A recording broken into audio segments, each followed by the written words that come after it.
Ulasan pilihan terbaik Malaysia hari ini. SPRM siasat hakim keganjilan mengerikan. Oleh Muhammad Hanifah Maidin.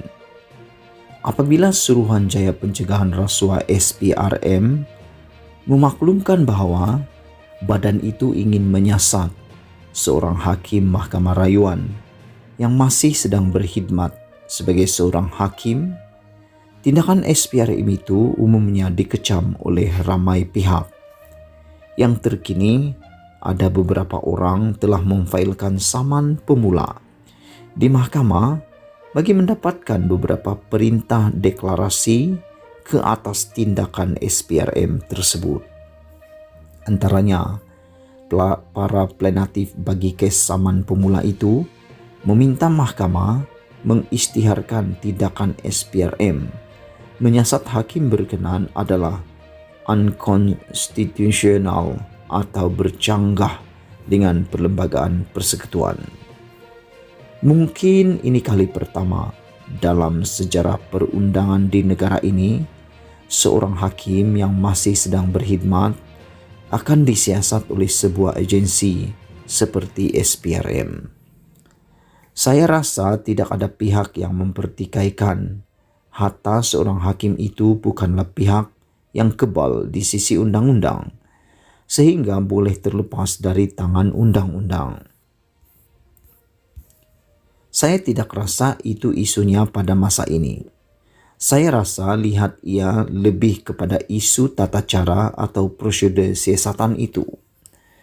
Persoalan yang dibangkitkan adalah, adakah wajar seorang hakim yang masih dalam berkhidmat dalam badan kehakiman tiba-tiba boleh dengan sewenang-wenangnya disiasat oleh badan seperti SPRM?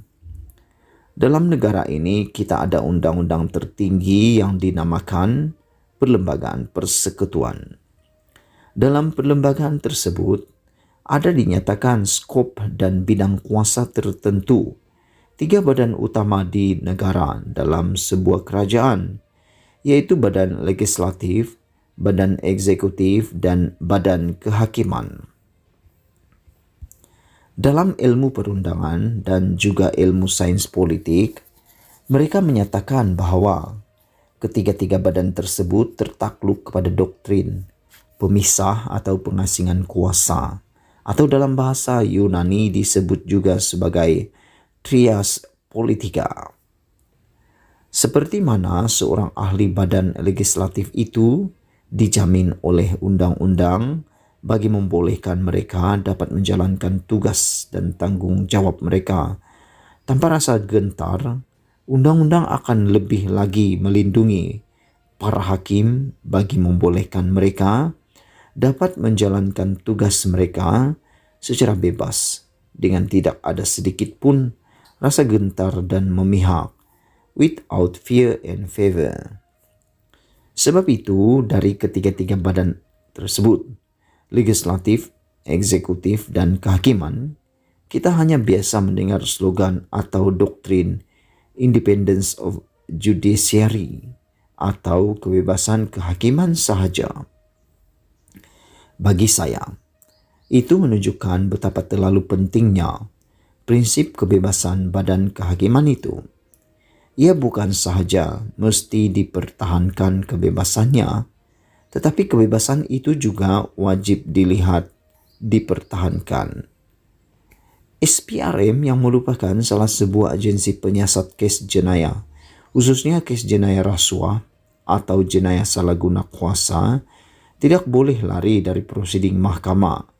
Sekiranya kes-kes yang badan itu siasat akhirnya mendarat di mahkamah untuk dibicarakan oleh para hakim. Oleh itu, Anda tidak perlu memiliki IQ setinggi seorang saintis roket misalnya untuk dengan mudah memahami betapa tingginya risiko ke atas doktrin pemisahan kuasa dan prinsip kebebasan kehakiman apabila sebuah badan seperti SPRM diberi kuasa untuk menyiasat seorang hakim yang masih sedang berkhidmat dalam badan kehakiman. Ada yang menambah apalagi jika badan SPRM yang dikelilingi dan dibaluti oleh pelbagai aneka warna kontroversi. Untuk tujuan berhujah, diandaikan dalam kes yang ada sekarang ini, SPRM dibenarkan membuka kertas siasatan dan seterusnya, menyiasat hakim berkenan dan ditakdirkan siasatan itu membawa kepada pendakwaan di mahkamah. Tidakkah SPRM boleh melihat anomali yang bakal berlaku di mahkamah nanti?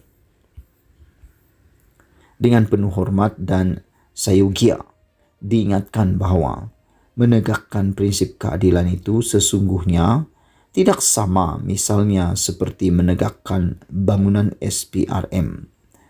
Jika ada pihak yang mengkritik dan memprotes tindakan SPRM untuk menyiasat anggota badan kehakiman, ianya kerana mereka berpendapat dalam skema perlembagaan persekutuan yang sedia ada, telah pun ada mekanisme bagi menyelesaikan isu mana-mana hakim yang didakwa kononnya telah melakukan salah laku.